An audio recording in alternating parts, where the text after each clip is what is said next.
श्रीपाद रूप गोस्वामी जी महाराज ने अपने भक्ति रसामृत सिंधु नामक ग्रंथ में भक्ति साधना का प्रथम सोपान बताया श्रद्धा। आदौ श्रद्धा। श्रद्धा क्या है और कहां से आवे, यहीं पर साधकों की साधना में प्रगति रुकी हुई है। श्री गौरांग महाप्रभु ने कहा, श्रद्धा शब्दे कहे विश्वास सुदृढ़ निश्चय। आदि जगत गुरु शंकराचार्य ने भी यही परिभाषा की। गुरु वेदांत वाक्येषु दृढ़ो विश्वासः श्रद्धा, अर्थात वेद शास्त्र और गुरु के वचनों पर पूर्ण विश्वास, इसका नाम श्रद्धा। इस विषय की विस्तृत मीमांसा आप जगत गुरु श्री कृपालु जी महाराज के श्रीमुख से वर्तमान कैसेट में श्रवण करें। क्षरम प्रधान ममृताक्षरम हर क्षरात्माना भीषते देव एकः तस्याभिध्यानात् योजनात् तत्वभावात् भूयश्चान्ते विश्वमाया निवृत्ति। श्वेताश्वतरोपनिषद पहले अध्याय का 10वां मंत्र। 3 तत्व हैं, एक क्षर, एक अक्षर और एक इन दोनों का शासक। ये 3 तत्व। क्षर तत्व कौन है? माया। अक्षर कौन है? जीव। इन दोनों का शासक कौन है? भगवान। बड़ी सीधी सी बात। इसी को गीता में कहा गया है, भूमिरापो नलो वायु खम मनो बुद्धिरेव च अहंकार इतीयम में भिन्ना प्रकृतिरस्तथा परे जब तस्न्याम प्रकृति विद्य में पराम जीव भूताम महाबाहो येदम धार्यते जगत। भगवान की 2 प्रकृति है, एक माया, एक जीव, और भगवान इन दोनों का शासक है, नियामक है, प्रेरक है। तो ये जो जीव है, ये अगर अभिध्यानात् उस भगवान का ध्यान करे, योजनात् मन का लगाव करे, तत्वभावात् और अंतःकरण में धारण कर ले, तो माया से निवृत्ति हो जाए। इसी बात को तैत्तरीयोपनिषद में कहा, रसो वैसः रसग्वम हेवायम लब्ध्वा नंदी भवति। दूसरी बल्ली का 7वां अनुवाक है ये। वो रस है, आनंद है, उसको प्राप्त करके ही यह जीवात्मा आनंदमय हो सकती है। वो रस है, उसमें रस है ऐसा ही नहीं, वो स्वयं रस है।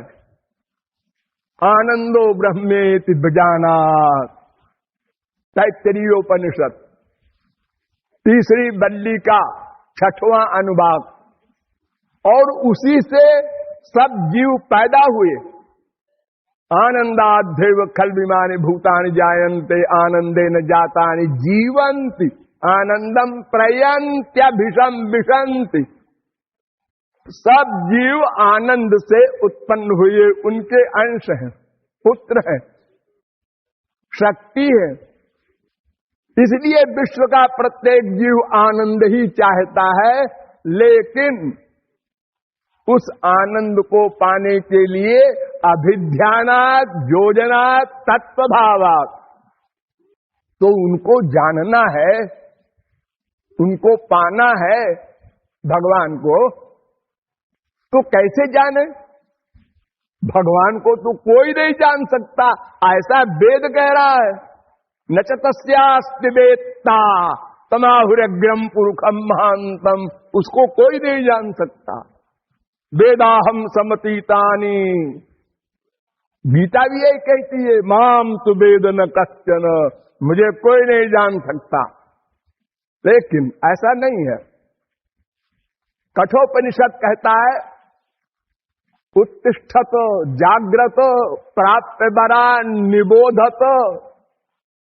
पहले अध्याय की 3री बल्ली का 14वां मंत्र है। उठो जागो, महापुरुष के पास जाओ, उससे समझो वो क्या है, कैसे मिलेगा। परीक्ष लोकान कर्मचितान ब्राह्मणो निर्वेदमाया नास्त्यकृता कृतेन तद विज्ञानार्थम सा गुरुमेवाभिगच्छेत समित्पाणि श्रोत्रियम ब्रह्मनिष्ठम। मुंडकोपनिषद पहले मुंडक के दूसरे खंड का 12वां मंत्र है। अर्थात ऐ जीवात्माओं, तुम उसको नहीं जान सकते, उसके पाने का उपाय भी नहीं जान सकते। तुम श्रोत्रिय ब्रह्मनिष्ठ महापुरुष के पास जाओ, उनके शरणागत हो, उनसे समझो। तद्विद्धि प्रणिपातेन परिप्रश्नेन सेवया उपदेक्षन्ति ते ज्ञानम ज्ञानिनः तत्वदर्शिनः। गीता चौथे अध्याय का 34वां श्लोक। महापुरुष की शरण में जाओ, प्रणिपातेन, कंप्लीट सरेंडर। खाली सिर पटकने से काम नहीं चलेगा, अंतःकरण को, मन बुद्धि को समर्पण करना होगा। फिर परिप्रश्नेन, जिज्ञासु भाव से पूछो, समझो, ब्रह्म क्या, जीव क्या, माया क्या, शरीर क्या, मन क्या, बुद्धि क्या, और सेवया, उनकी सेवा करो। तब वे ज्ञान देंगे, वो कौन है, वो कैसे मिलेगा। तस्मात् गुरुम प्रपद्ये तो जिज्ञासु श्रेय उत्तमम शाब्दे परेत निष्णातम ब्रह्मण्युपसमाश्रयम। भागवत। शब्द ब्रह्म और पर ब्रह्म, यानी थियरी में और प्रैक्टिस में, अर्थात शास्त्र वेद का ज्ञान भी करा सके और उसको प्रेम प्राप्त हो चुका हो, ऐसा महापुरुष हो, उसकी शरण में जाओ। 11वें स्कंद के 3रे अध्याय का 21वां श्लोक। और रामायण तो आप लोग जानते ही हैं। गुरु बिनु भव निधि तरई न कोई, जो बिरंची शंकर सम होई।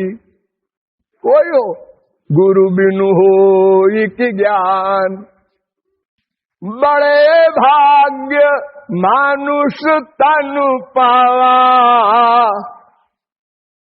बड़े भाग्य से मनुष्य का शरीर मिला और भगवत कृपा से मनुष्य का शरीर मिला। 2 शर्तें हैं उसमें।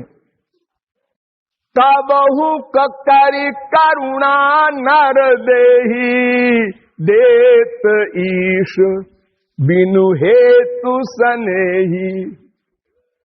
बड़े भाग्य से मनुष्य का शरीर मिला और बड़ी भगवत कृपा से मनुष्य का शरीर मिला। 2 शर्तें हैं। ऐसे ही बिनु हरि कृपा मिलहि नहीं संता, जब द्रवई दीन दयाल राघव, तो साधु संगति पाइए। अब मोहि भरोस हनुमंता, बिनु हरि कृपा मिलहि नहीं संता। भगवत कृपा और अनंत जन्मों के सौभाग्य से संत मिलता है, और मानव देह भी इन्हीं 2 कारणों से मिलता है। अब एक चीज और मिल जाए अगर, वो क्या? अनुपान श्रद्धा अतिरूरी। श्रद्धा हो जाए हमारी महापुरुष के प्रति। बस 3 चीज। शंकराचार्य ने बड़ा सुंदर श्लोक लिखा है। दुर्लभम तयमेवै तत् दैवानुग्रह कारकम। मनुष्यत्वम, मनुष्य का शरीर, मुमुक्षुत्वम, ये श्रद्धा, और महापुरुष संभव, और महापुरुष की प्राप्ति। दुर्लभो मानुषो देहो देहिनाम क्षण भंगुरा तत्रापि दुर्लभम मन्ने वैकुंठ प्रिय दर्शनम। ये दो विरोधी बात जो लिखी है कि भगवान की कृपा से संत मिलता है, मनुष्य शरीर मिलता है, ये मुमुक्षु की भावना होती है, प्यास होती है, ये भी भगवत कृपा का कारण है। ये ही सर आवत अति कठिनाई, राम कृपा बिनु आई न जाई। ये थोड़े से लोग ही क्यों आए हैं यहां पर? बड़ी भगवत कृपा हो तो प्यास पैदा हो, भगवान के पाने की भूख पैदा हो, जिज्ञासा हो, पिपासा हो, मुमुक्षु की भावना हो। ये तीन चीज अगर बन जाए तो कर्म से ही ये तीनों बातें बनेंगी, अपने कर्म से, लेकिन पूर्व जन्म के कर्म से। तो भगवान का फिर क्या एहसान है कि उनकी कृपा से? भगवान का एहसान इसलिए है कि कर्म जड़ है, अपने आप को फल नहीं बन जाएगा। हमने जो साधना पूर्व जन्म में की है वो अपने आप तो फल बनेगी नहीं, किसी महापुरुष से भगवान हमको मिलाएंगे, भीतर से प्रेरणा देंगे, वहां चलो। तो बिना भगवान की प्रेरणा के और उनकी कृपा के वो कर्म का फल कौन देगा? अपने आप तो फल बन नहीं जाएगा। और जीव अल्पज्ञ है, उनको तो पता ही नहीं हमने क्या किया था पूर्व जन्म में। इसलिए भगवत कृपा भी मानी जाती है और भाग्य भी माना जाता है। अस्तु, गुरु के द्वारा ही यह जाना जाएगा कि वो कौन है और उसकी प्राप्ति कैसे होगी। लेकिन गुरु का मिलना हो भी जाए, मनुष्य शरीर मिल भी जाए, तो तीसरी चीज वो बड़ी दुर्लभ है। उसी में गड़बड़ हुई है अब तक अनादिकाल से, श्रद्धा। अनंत बार हमको भगवान मिले हैं, संतों की कौन कहे। हम अनादिकाल से संसार में घूम रहे हैं, अनंत बार मानव देह मिला, अनंत बार अनंत भगवान के अवतारों को हमने देखा। राम ये कौन है? दशरथ जी के लड़के हैं। अच्छा, बड़े सुंदर है। ये वनवास क्यों हुआ इनको? अरे वैसे ही है, एक उनकी श्रीमती थी, उनके कारण ऐसा हो गया। ये रो क्यों रहे हैं? इनकी स्त्री खो गई है। स्त्री खो गई है तो जंगल में क्यों रो रहे हैं? अरे शहर में जाकर ढूंढे।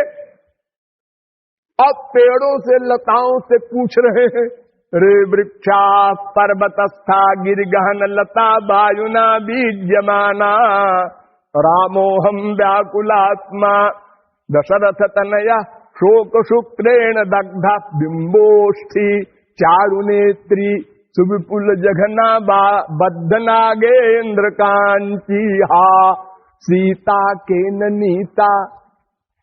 ये पेड़ों से, पत्तों से, लताओं से पूछ रहे हैं, बताओ इधर से सीता गई है क्या?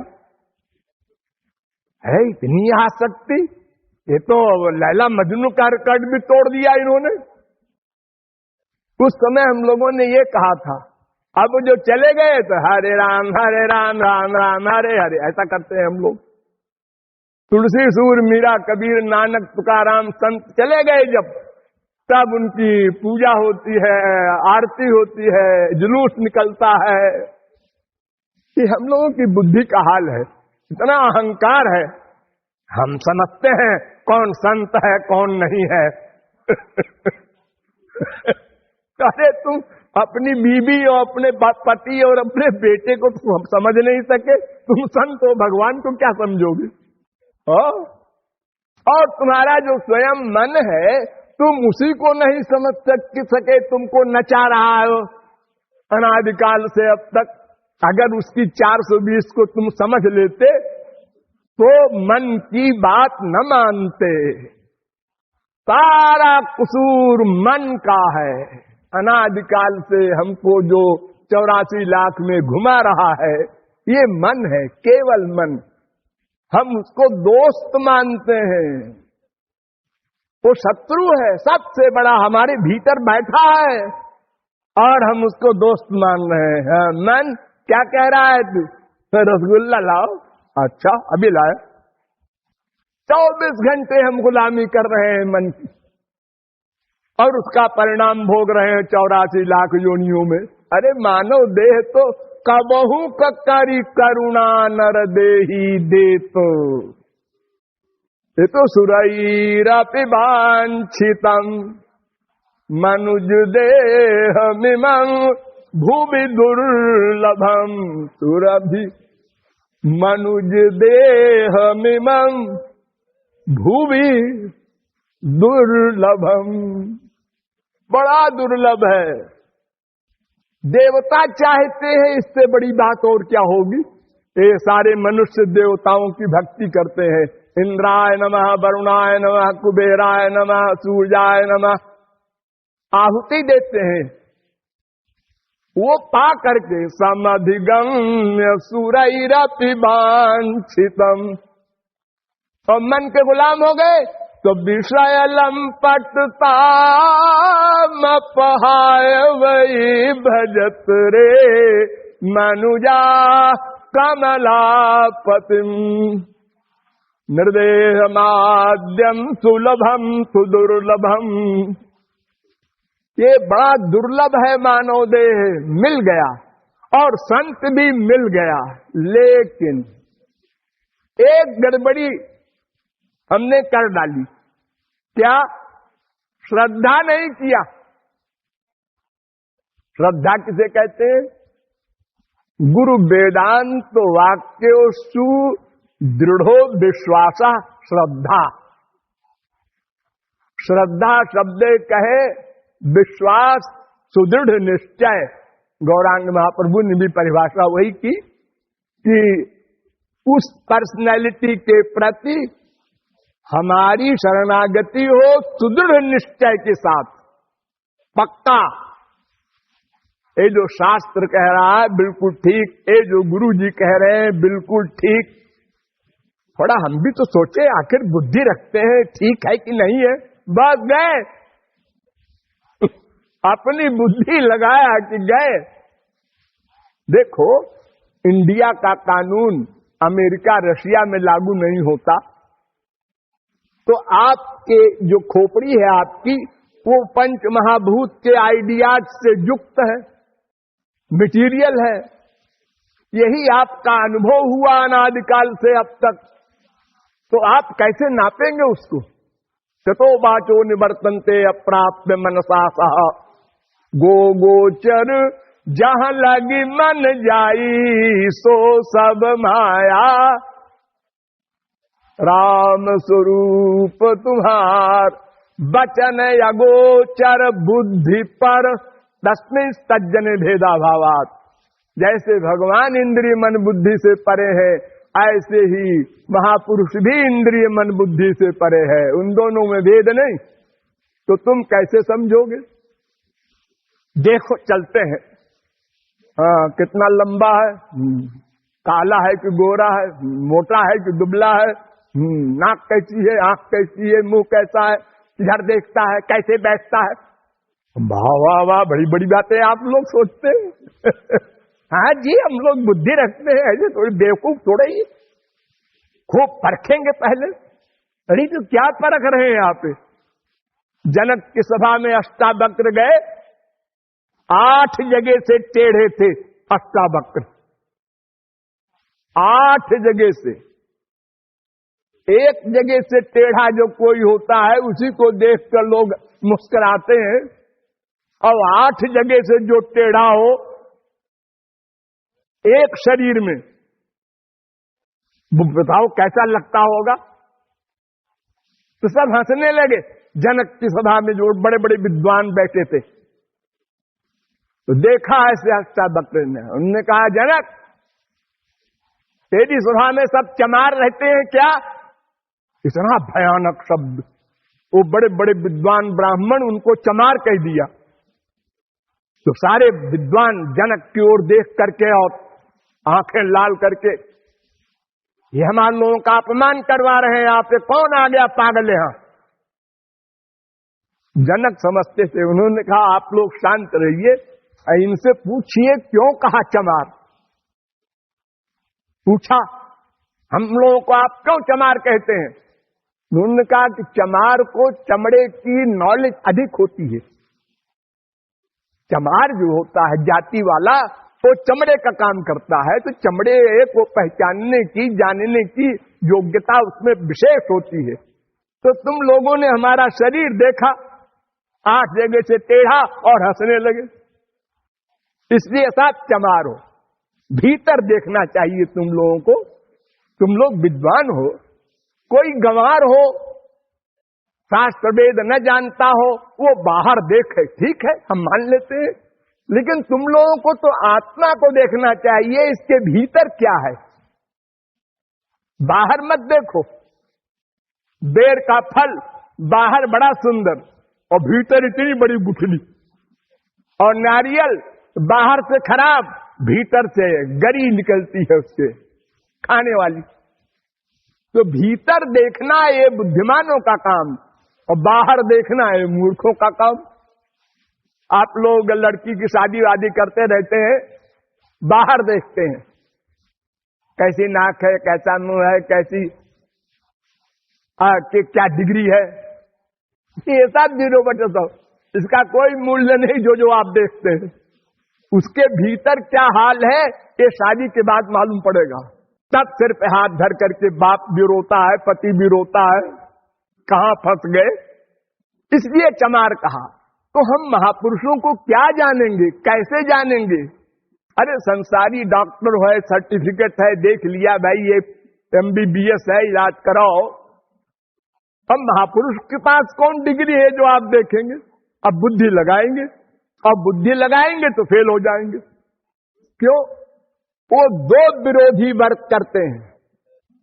कामना नहीं है, कामना का काम करेंगे, क्रोध नहीं है, क्रोध का काम करेंगे, लोभ नहीं है, लोभ का काम करेंगे।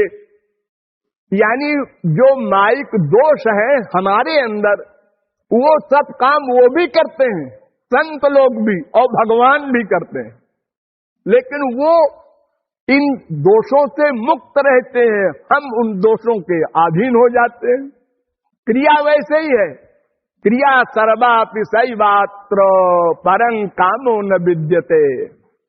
बिना कामना के वर्क करते हैं संत और भगवान, और हम कामना युक्त होकर करते हैं, इसलिए बंध जाते हैं।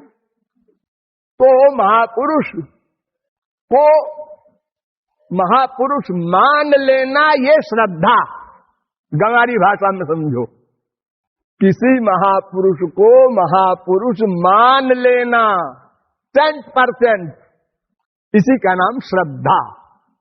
अब बात बन गई, सद्गुरु वैद्य वचन विश्वासा।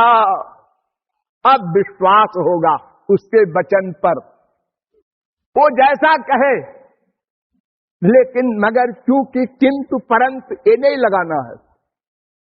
जैसे डॉक्टर जो कुछ दवा खाने को कहता है, जितने बार कहता है, जो परहेज बताता है, चुपचाप मानते जाओ, क्यों मत बोलो। डॉक्टर साहब इतना बड़ा शरीर है और आप कहते हैं एक बूंद दवा में जो है 1 चम्मच पानी में डाल के पी लो। 1 बूंद दवा, इतने मेरे शरीर में क्या मालूम पड़ेगा? मेरा ख्याल है 1 शीशी तो एक बार में पी जाए। तो डॉक्टर कहता है ठीक है, मरो कुछ पियो, हम क्या करें उसको। हम जो बता रहे हैं वो नहीं मान रहे हो तो ठीक है, मनमाना करो। तो ऐसे ही ईश्वरीय विषय में हम कुछ नहीं जानते। जैसे फिजिकल विषय में मरीज कुछ नहीं जानता, वो डॉक्टर 100% विश्वास श्रद्धा करता है। ऐसे स्पिरिचुअल साइड में हम कुछ नहीं जानते, इसलिए स्पिरिचुअल मैन रूपी डॉक्टर की बात 100% मानना होगा। तो ऐसे ही ईश्वरीय विषय में हम कुछ नहीं जानते, जैसे फिजिकल विषय में मरीज कुछ नहीं जानता, वो डॉक्टर 100% विश्वास श्रद्धा करता है, ऐसे ही स्पिरिचुअल साइड में हम कुछ नहीं जानते, इसलिए स्पिरिचुअल मैन रूपी डॉक्टर की बात 100% मानना होगा। ये श्रद्धा है। आदौ श्रद्धा ततः साधु संगोत्थ भजन क्रिया। पहले श्रद्धा, उसके बाद साधु संग यानी गुरु का सत्संग। देखो, एक हाथ में पारस ले लो, एक हाथ में लोहा। अब ये लोहा और पारस, इनका संबंध करना है, तो डिबिया में पारस बंद है और डिबिया में लोहा बंद है और मिला दिया, सोना नहीं बनेगा। अच्छा, डिबिया में पारस है और लोहा खुला हुआ है, मिला दो, सोना नहीं बनेगा। डिबिया में लोहा, पारस खुला है, मिला दो, सोना नहीं बनेगा। जब दोनों खुले हो, लोहा भी पारस भी, और मिला दो, अब सोना बनेगा। क्या मतलब? अगर वास्तविक महापुरुष है और वो जीव शरणागत नहीं है, श्रद्धा नहीं है, तो कुछ लाभ नहीं मिलेगा। मूर्ख हृदय न चेत यदि गुरु मिलई बिरंचि सम। आदि जगत गुरु ब्रह्मा भी आ जाए, बिना श्रद्धा वाले को उपदेश दे तो वो मजाक बनाएगा। देखो क्या बकबक करता है, भगवान भगवान भगवान। अरे प्राचीन काल में जो बूढ़े हो गए, माँ बाप वगैरह सब मरा गए, बच्चे अपमान करते हैं, वो जंगल में चले गए, डिप्रेशन उनको रहा, तो खोपड़ी खराब थी, उन्होंने कहा हमको निकाला है हमारे बेटे ओटे ने, तो हम भी ऐसी किताब लिखें कि सबका दिमाग उसी में उलझा रहे। तो उन्होंने कल्पना करके कह दिया एक भगवान है, एक जीव है, एक माया है। दुश्मनी जैसे होती है। बिना श्रद्धा के हम ये कहेंगे, मानेंगे नहीं। अगर थोड़ी श्रद्धा है तो थोड़ा मानेंगे। हाँ, बात तो ठीक कहते हैं गुरुजी, लेकिन एक बात है, लेकिन लग गया, एक लेकिन लगा ही दिया। क्या लेकिन लगा रहे हो? क्यों जी? अगर ये जगत गुरु कृपालु जी महाराज के कहने के अनुसार सब भगवान की ओर चले जाएं, शरणागत हो जाएं, तो संसार खत्म हो जाएगा। और संसार की फिक्र हमको है, हम ठेका लेके आए हैं, संसार खत्म न होने पाए। ये लेकिन लगाया, जब कोई और लेकिन नहीं मिला तो यही लगा दिया। आदत है हम लोगों की। तो महापुरुष असली हो और शरणागति असली हो, तब काम बनेगा। शरणागति असली है, वो महापुरुष नहीं है, तो क्या करेंगे आप? तो कह देगा, देखो ऐसा है कि गीता का पाठ किया करो 12वें अध्याय का, रामायण सुंदर कांड का पाठ किया करो रोज, गीता पढ़ा करो, भागवत पढ़ा करो, अक्षरों को पढ़ा करो, इतना जप किया करो, गुरु जी का मंत्र है। ये गुरु लोग जो चेला बनाते हैं कान फूंक फूंक के, इन्होंने और बर्बाद कर दिया संसार को। बड़े बड़े काबिल पुराने आईसीएस आंख बंद करके गुरु जी के पास गए, उन्होंने कान में मंत्र दे दिया। क्या है मंत्र ये? अरे वही रामाय नमः, कृष्णाय नमः, नमो भगवते वासुदेवाय। क्या मतलब? हे भगवान आपको नमस्कार है, हे भगवान हम आपकी शरण में हैं। ये दो अर्थ है सारे मंत्रों का। जितनी संप्रदाय है दुनिया में, ये दो मतलब है उसका। हे भगवान हम आपकी शरण में हैं, हे भगवान आपको नमस्कार है। तो क्यों जी, ये भाषाबाज भगवान के यहाँ भी है क्या? अगर हम हिंदी में कहें यही बात, संस्कृत में कहें, गुजराती, मराठी, बंगाली में कहें तो कोई अंतर है क्या? अरे कोई बात है उस हमारे मंत्र में? हाँ, हमारा मंत्र सिद्ध मंत्र है, ये गुरु परंपरा से आया है। अच्छा, तो इसमें पावर होगी? हाँ, अब समझे तुम, इसमें पावर होती है। अच्छा, क्यों जी? एक मामूली से तार को जिसमें इलेक्ट्रिसिटी आ रही है, हम छूते हैं तो ऐसा करते हैं, यानी इतनी बड़ी फीलिंग होती है। और आपके मंत्र में स्पिरिचुअल पावर है, आप कहते हैं गुरु परंपरा से ये मंत्र चला आ रहा है। तो जब आपने कान में दिया तो हमको तो कुछ फीलिंग ही नहीं हुई, न बाद में हुई, और आसक्त हो गए। 2 वर्ष के बच्चे को 4 वर्ष के बच्चे का कान फूंक देते हैं, तब तो वो बेचारा काफी शुद्ध था संसारी अटैचमेंट से, और बड़ा हुआ, घोर संसारी काम, क्रोध, लोभ, मोह का अंबार आ गया उसके अंदर। ये क्या हो रहा है जी? आपका मंत्र कहां गया? अजी हमको फुर्सत नहीं थी पूछने की गुरुजी से कि आप क्या देना चाहते हैं कान में, पहले बताइए, उसका असर क्या होगा बताइए। अरे भाई, कोई चेकबुक पर 1 करोड़ रुपया लिख दे और बैंक में नील है, तो फिर उसकी पिटाई होना चाहिए ना। तुमने दिया क्या हमको? तुम शरणागत हो जाओ, अपना तन मन धन सब अर्पित कर दो, प्राण अर्पित कर दो गुरु को, ऐसा शास्त्र कहता है। और गुरुजी तुम कैसे हो? तुमने जो हमको दिया वो तो धोखा दिया, नकली चेक है।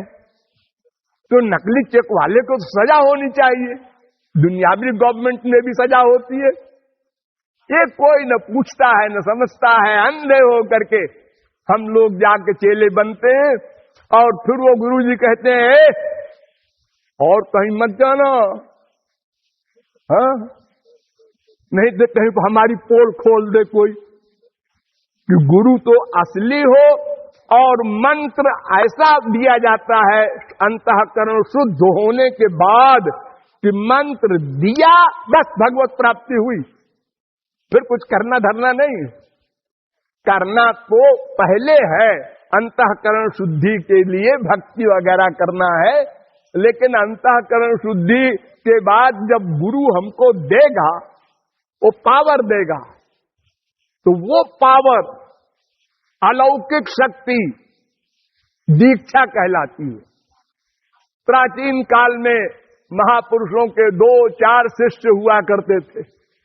अब तो लाइन लगती है गुरु पूर्णिमा को हमारे देश में, और कह देते हैं वो कुछ कि तुमने मंत्र ले लिया, अब हम गोलोक के गेट पर तुमको मिलेंगे, जाओ मन में आए सो करो।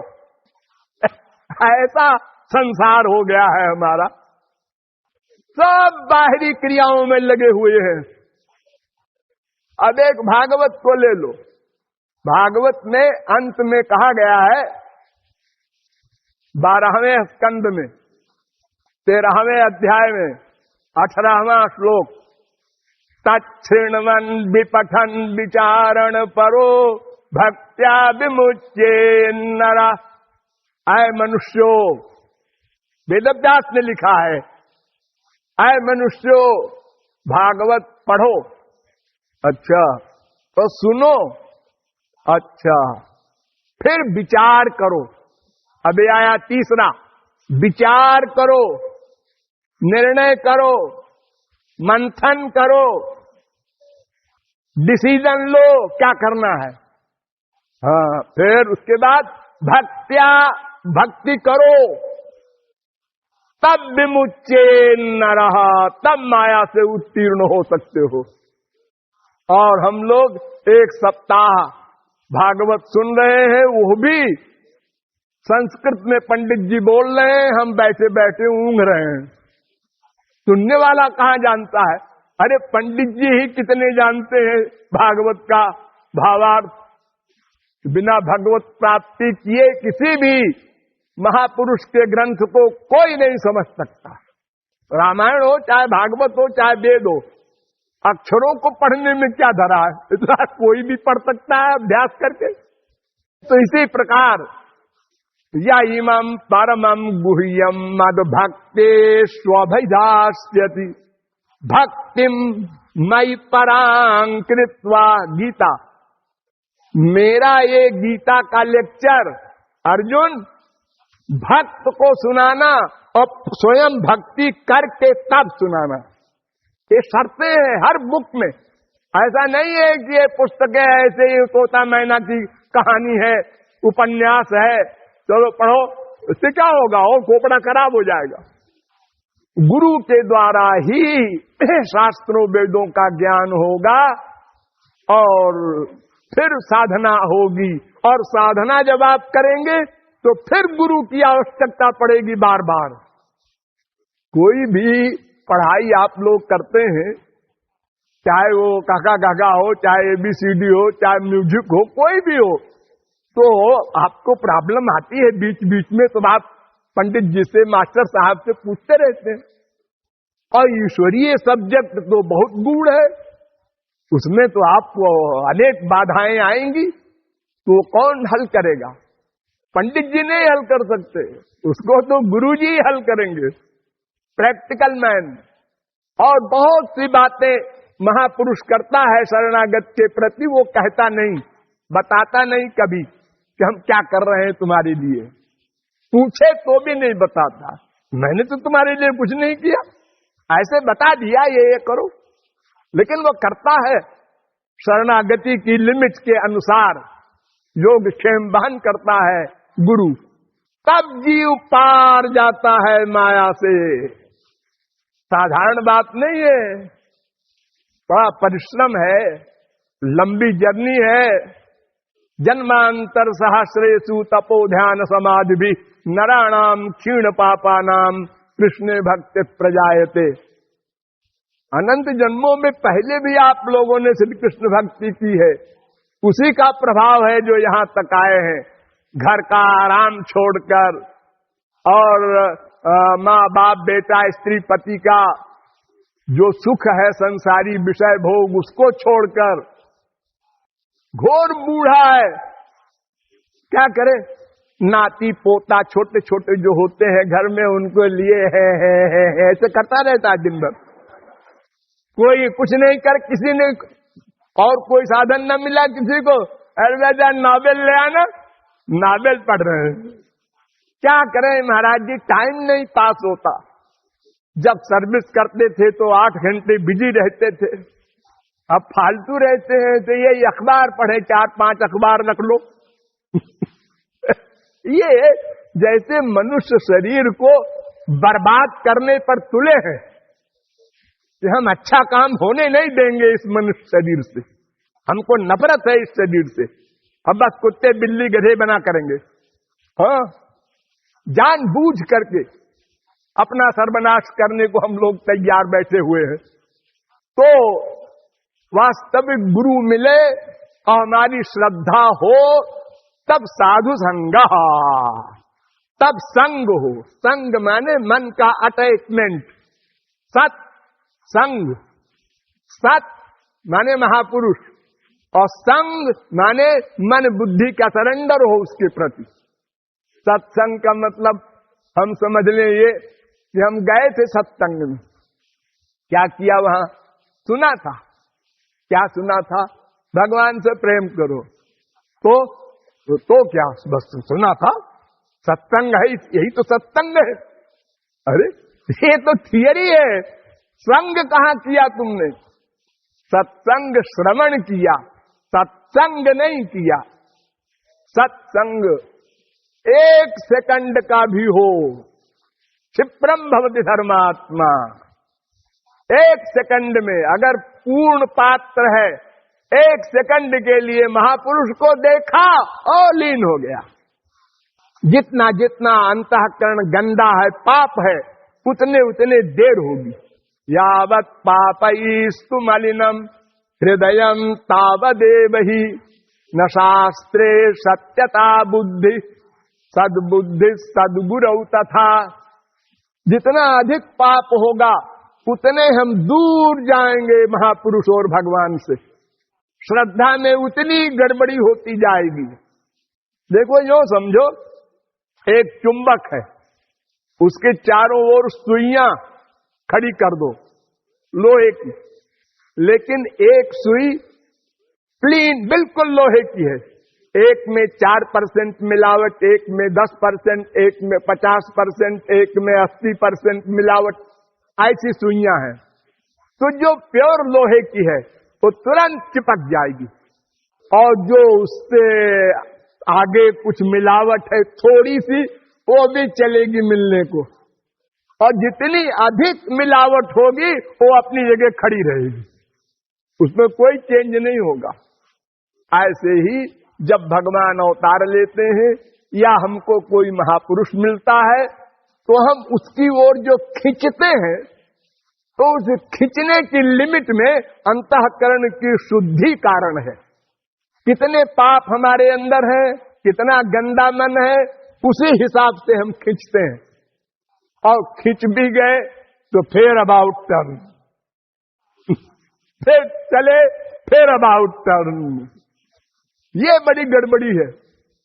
यह भी होता है, हाँ समझ गए, ये महापुरुष है, बिल्कुल ठीक, बिल्कुल बुद्धि में बैठ गया, और थोड़ी देर बाद महापुरुष ने डांट दिया, नहीं ऐसा कुछ नहीं, जजमेंट उल्टा हो गया। हाँ, सबके सामने डांटा हमको। अरे अकेले में डांट लेते, मार देते, कोई बात नहीं थी, हमारी इतनी इंसल्ट हो गई। अरे तुम में क्या नहीं है, तुम कामी हो, क्रोधी हो, लोभी हो, मोही हो, ईर्ष्यालु हो, सब हो ना। हाँ है तो उसी में से तो मैंने कहा है कि जरा तुम बहुत लोभ करते हो, उस पर कंट्रोल करो। हाँ कहा तो ठीक है आपने, लेकिन वो पता नहीं क्यों इतना बुरा लग गया कि आप ही पे अटैक कर दिया हमने। आपको लोभ नहीं है, सबसे रुपया मांगते फिरते हैं, मंदिर बनाना है।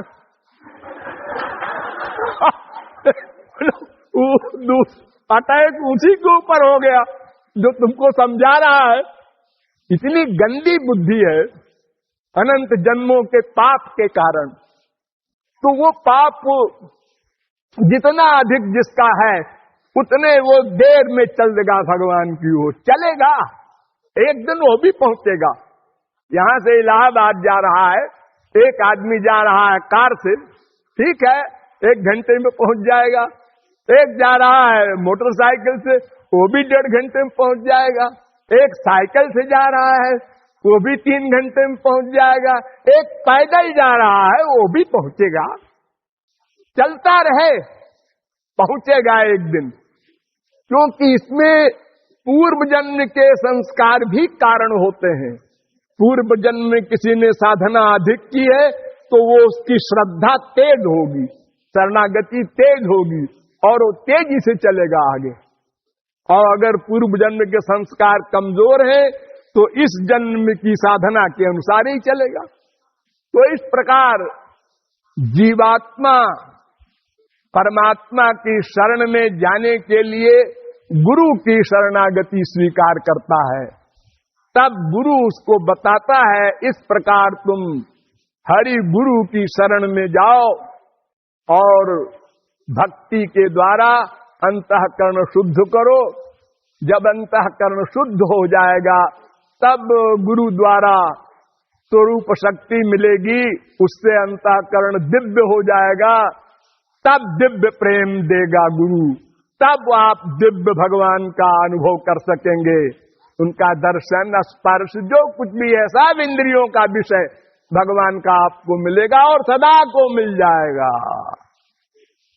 ये इस वेद मंत्र का अर्थ है, क्षरम प्रधानम अमृताक्षरम हरा।